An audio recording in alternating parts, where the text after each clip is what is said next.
Hello friends, मैं हूं doctor राखी साक्या और आज हम बात करने वाले हैं आपकी प्रेगनेंसी के 8वें महीने के बारे में। यानी ये महीना बहुत ही ज़्यादा इम्पोर्टेंट है। यहाँ आपके बच्चे का वेट बहुत ही तेजी से बढ़ेगा। आपके अंदर भी बहुत सारे बदलाव आएंगे। कुछ बहुत इम्पोर्टेंट काम इस महीने में के दौरान होने वाले हैं।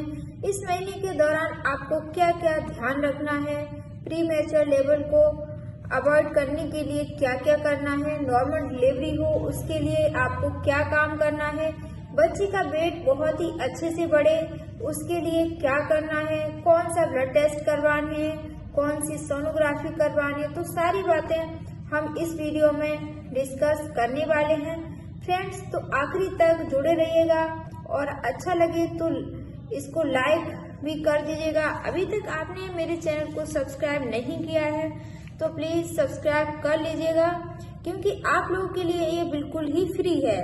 तो सबसे पहले सब्सक्राइब कर लीजिएगा और पास के बेल आइकन को प्रेस कर देना ताकि हर वीडियो आप तक पहुंच सके। तो सबसे पहले बात करते हैं कि आपके बच्चे के साथ क्या हो रहा है 8वें महीने में।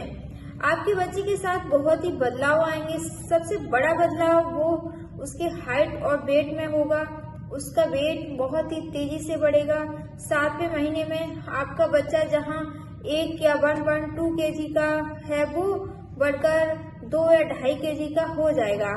यहाँ पर वेट डिफरेंस आ सकता है। किसी का बच्चा 8वें महीने में 2 किलो का होगा तो किसी का बच्चा 3 किलो का भी हो जाएगा 8वां महीना खत्म होते होते। तो ये डिफरेंस क्यों आता है, अच्छा वेट गेन क्यों होता है और डिफरेंस क्यों आता है वो समझाते हैं। बच्चे का वेट कितना बढ़ेगा 8वें महीने में वो बहुत सारी चीजों पर डिपेंड करता है। आपकी फिजिकली एक्टिविटी, यानी कि मम्मी की या बेड रेस्ट होगा, स्ट्रिक्ट बेड रेस्ट होगा, जो हम प्लेसेंटा प्रीविया होता है, या फिर आपको हाइपरटेंशन की तकलीफ होती है, या फिर आपको बहुत सारे ऐसे केसेस हैं जहाँ पर स्ट्रिक्ट बेड रेस्ट बोला जाता है। तो जहाँ पर आपकी फिजिकली एक्टिविटी बहुत ही कम होगी तो बच्चे का वेट बहुत ही तेजी से बढ़ेगा।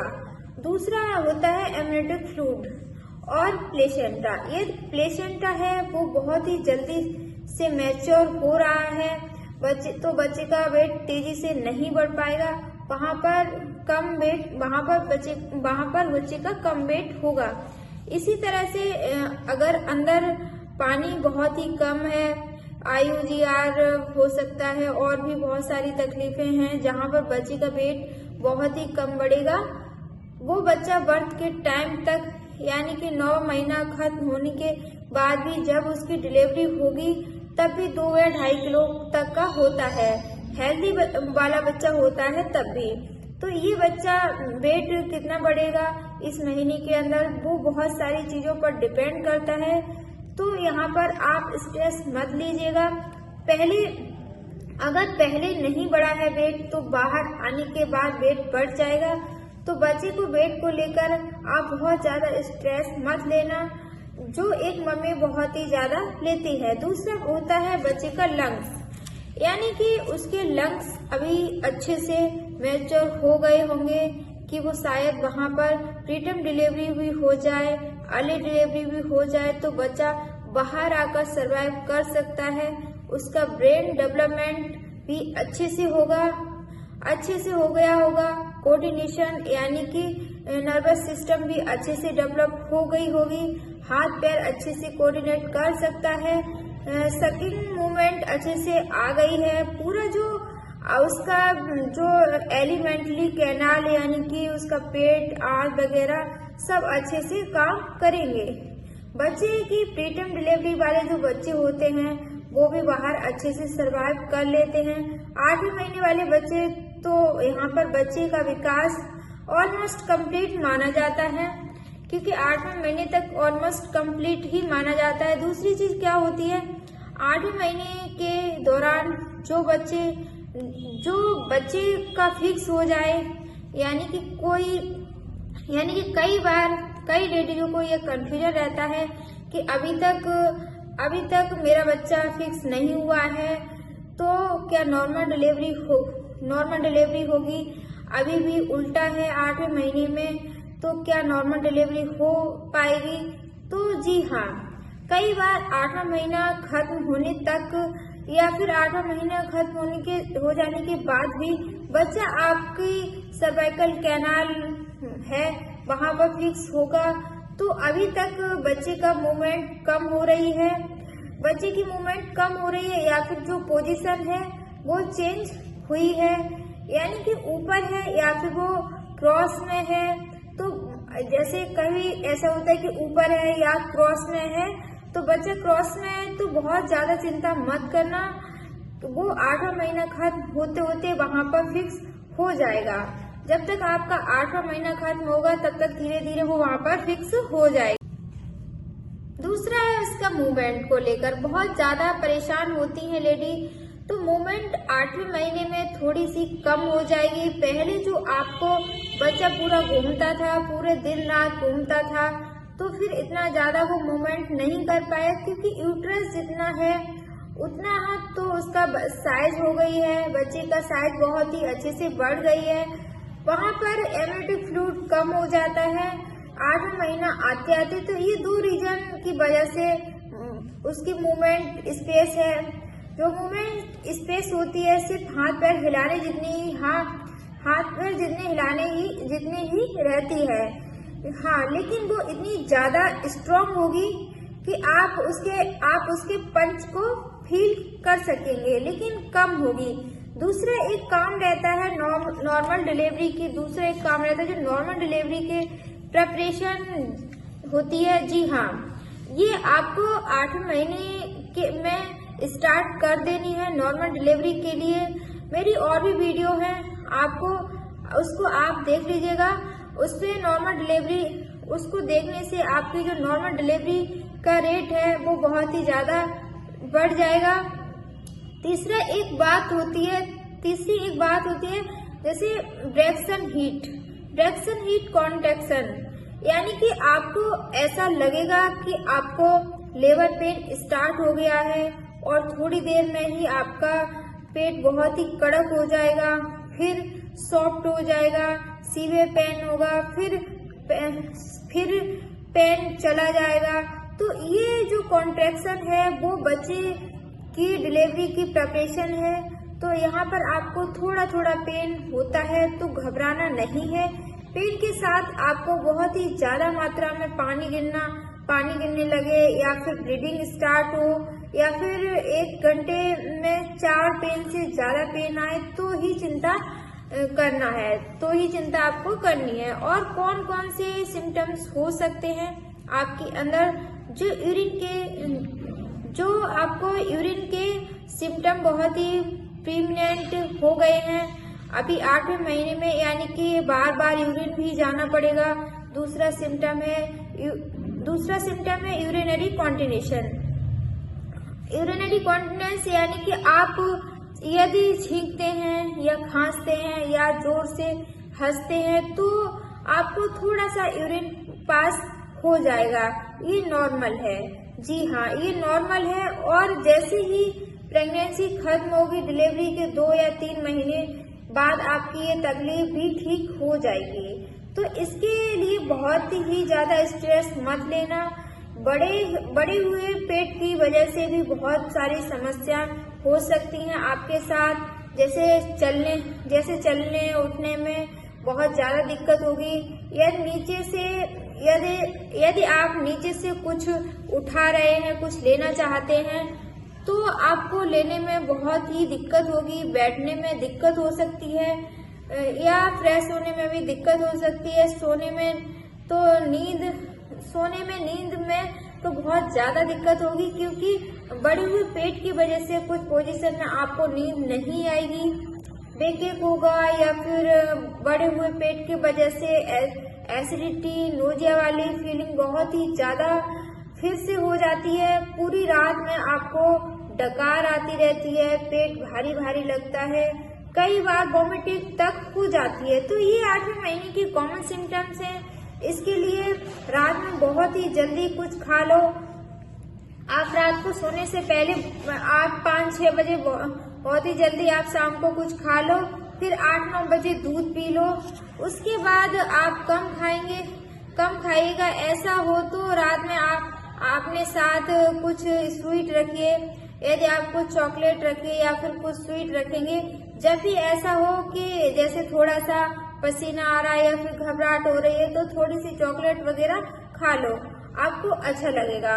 दूसरा सिम्टम है जो लेडी को बहुत परेशान करता है, वो है बेबी बम का साइज थोड़ी सी डिक्रीज हो जाती है, या फिर ऐसा बोलते हैं कि उसकी साइज थोड़ी सी नीचे आ जाती है।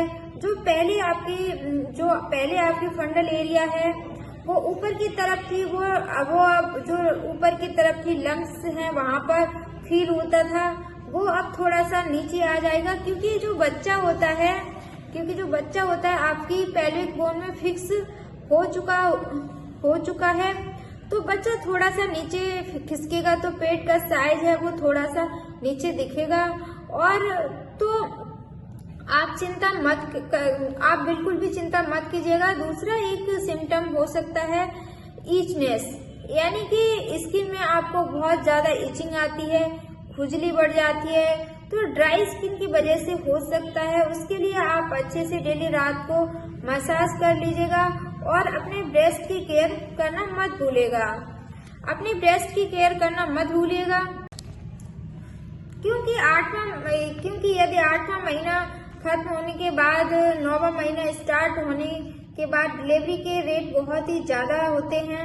ईडीडी चाहे आपकी 40 वीक्स की होने के बाद की हो, लेकिन 9वें महीने जैसे ही आपका 9वां महीना स्टार्ट होता है तो 9 महीने के पहले या दूसरे वीक में प्रेगनेंसी रेट 50% से भी ज्यादा बढ़ जाता है और वो बिल्कुल नॉर्मल है। आपका बच्चा हेल्दी होगा, 3-3.5 kg तक का भी हो जाता है वहां तक आते आते, तो ये बहुत ही नॉर्मल है। इसलिए आपको ब्रेस्ट केयर बहुत ही अच्छे तरीके से करना है ताकि जब बच्चा वहां पर आके फीड करे तब उसके लिए वहां पर दूध अवेलेबल हो और कोई भी इन्फेक्शन ना हो। इसको आपको कोई दिक्कत ना हो फीड कराते टाइम, ये बहुत ही अच्छे से केयर करनी है। अभी तक तो ब्रेस्ट केयर बहुत ही इम्पोर्टेंट है। अब 8वें महीने से आपको ब्रेस्ट केयर करना स्टार्ट कर देना है, बहुत ही अच्छे से आपको ब्रेस्ट केयर करनी है इस महीने के दौरान। दूसरा एक सिम्टम्स खास होता है वो है आपके मूड के साथ आपके जो इमोशन है वो भी बहुत ही ज्यादा चेंजेस आएंगे। आपको एंजाइटी भी होगी, आपको डिलीवरी नॉर्मल होगी या सिजेरियन होगा। दूसरा आपको ये भी होगा कि लड़का है या लड़की है, डिलीवरी के बाद भी बहुत सारे काम होते हैं, मैं वो संभाल पाऊंगी या नहीं, फीडिंग होता है, बच्चे की देखभाल करनी होती है, तो बहुत सारे इमोशंस आपके साथ जुड़े होंगे और उसके साथ बहुत ही ज्यादा बदलाव भी आएंगे। तो इसके साथ कोप अप कीजिएगा। और डिलीवरी नॉर्मल है या सीजर है उसके बारे में तो चिंता छोड़ दीजिएगा, वो आखिरी टाइम पर ही पता चलता है। कई बार पेन भी ज्यादा होगा, पेन भी ज्यादा होगा पर सर्वाइकल डायलेटेशन नहीं होगा। कई बार सब कुछ अच्छे से जा रहा होगा लेकिन सडनली वहां पर बच्चे की हार्ट बीट्स कम हो जाएगी तो सीजर करना पड़ता है। तो वहां पर अंदर कभी बच्चा अंदर स्टूल पास कर देता है तो भी सीजर करना पड़ता है। तो या फिर यहाँ पर ये आपको नहीं सोचना है। या फिर वहां पर बहुत सारे ऐसे केसेस हैं जहाँ पर सडन सीजर की वजह बन जाती है, तो ये चीजें आपको सोचना बंद कर दो, वो एंड टाइम पर ही पता चलता है, ये एंड टाइम की ही बात है। अगर बच्चे की और आपकी हेल्थ अच्छी है तो डिलीवरी नॉर्मल हो या सीजर हो कुछ भी मायने नहीं रखता है। यदि आप वर्किंग लेडी हैं तो यहाँ पर आपको ये कंफ्यूजन है क्या अब हमें लीव ले लेना चाहिए या नहीं, तो इसका जवाब है यदि आप कंफर्टेबल हैं, आपको किसी भी प्रकार का कोई भी मेडिकल इशू नहीं है, आप डिलीवरी के लिए आपको कोई भी प्रॉब्लम नहीं है, तो आप डिलीवरी के अगले दिन तक काम कर सकती हैं। आपको एनर्जी लेवल अच्छी हो, थकान ना लगती हो, आपको कोई प्रॉब्लम ना हो, तो कोई भी लीव लेने की जरूरत नहीं है। और हॉस्पिटल बैग अभी से तैयार कर लेना चाहिए। गायनी डॉक्टर को दिखा लेना चाहिए। दूसरा होता है वो है, दूसरा रहता है इस महीने में कौन कौन से टेस्ट करवाने चाहिए। तो सबसे पहले सोनोग्राफी, आपको डॉपलर स्टडी होगी, यानी कि बच्चे का जो कितना वहां पर ब्लड सप्लाई मिलता है, ब्लड सर्कुलेशन कैसा है, उसके लिए होगा वो टेस्ट। ये कोई भी रेडियोलॉजिस्ट के पास रेफर करेंगे। दूसरा है ब्लड टेस्ट। तो ब्लड टेस्ट में आपको हीमोग्लोबिन स्पेशली चेक करवा लेना चाहिए, क्योंकि आपकी डिलीवरी के टाइम हीमोग्लोबिन कम होगा या विटामिन लेवल कम होगा तो आपको वहां पर पुश करने की शक्ति जो चाहिए वो नहीं होगी। थायराइड या डायबिटीज की दिक्कत है तो वो भी चेक करवा लीजिएगा। जो भी बेसिक टेस्ट है वो करा लीजिएगा। अगर कोई भी कंफ्यूजन है, आपको इस वीडियो में कोई भी कंफ्यूजन है तो कमेंट बॉक्स में पूछ लीजिएगा। वीडियो अच्छा लगा है तो लाइक और शेयर करना बिल्कुल भी मत भूलिएगा। आपने मेरे चैनल को अभी तक सब्सक्राइब नहीं किया है तो प्लीज सब्सक्राइब कर लीजिएगा। धन्यवाद।